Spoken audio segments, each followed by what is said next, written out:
Hello everyone, আসসালামু আলাইকুম। As কিচেনে আপনাদের সবাই স্বাগতম জানাই। আজকে আমি তৈরি করব চিতই পিঠা।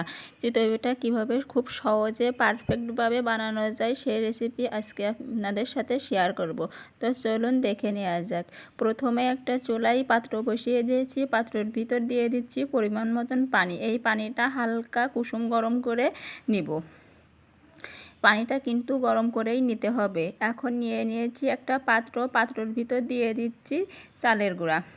এই চালের গুঁড়াটা আমি বাসায় তৈরি করে নিয়েছি, আপনারা চাইলে বাজার থেকে কিনে নিয়ে আসতে পারেন। আর এখানে দিয়ে দিচ্ছি পরিমাণ মতন লবণ, আর দিয়ে দিচ্ছি নারকেল কোড়া। নারকেলটা দিলে এর স্বাদটা অনেক ভালো লাগে। এখন দিয়ে দিচ্ছি সেই গরম করে রাখা পানিটা দিয়ে ভালো করে এগুলো মিশিয়ে নিতে হবে। আপনারা দেখে বুঝতে পারছেন আমি কিভাবে এটা গুলিয়ে নিয়েছি। দেখুন কত সুন্দর পারফেক্ট হয়েছে এটা। এই গুলাটার ঘনত্বটা আপনারা দেখে বুঝতে পারছেন, ঠিক এই রকমভাবেই গুলাটা তৈরি করে নিতে হবে।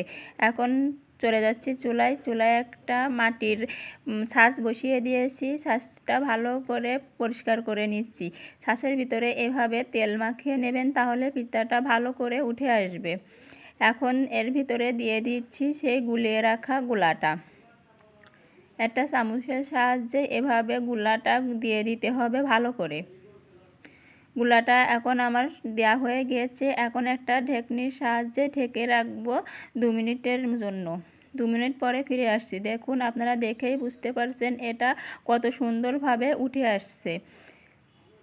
এটা এভাবে সব পিঠাগুলো উঠিয়ে নিব। আপনাদের সুবিধার্থে আবারও দেখিয়ে দিচ্ছি পিঠাটা আমি কিভাবে তৈরি করে নিয়েছি।